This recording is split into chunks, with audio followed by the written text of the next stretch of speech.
Today we will try to understand some properties of integers. These three properties and theories are useful and will be understood one by one. First, we will try to learn Euclid's division lemma. We have a number 58 and we are going to divide this number by 9. So 58 is called dividend and 9 is called divisor. After division, we get quotient 6 and remainder 4. We are learning about it for many years.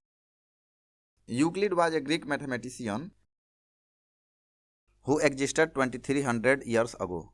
He is famous for his book Elements of Geometry. This lemma was first recorded in this book. Here we can write this division as this, which is A is equal to BQ plus R.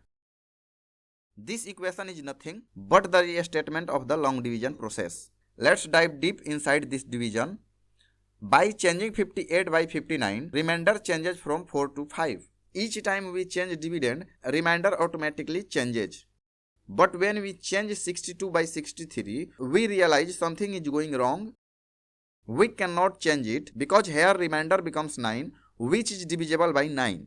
That means we can divide 63 7 times and the remainder becomes 0. So here we can see remainder can be any number from 0 to 8 but not 9.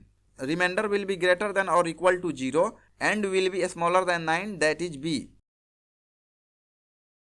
So we get this. This statement is called Euclid's division lemma. This is nothing but the restatement of long division process, which we have been doing for the last many years. This looks simple and easy, but look at these questions based on this lemma.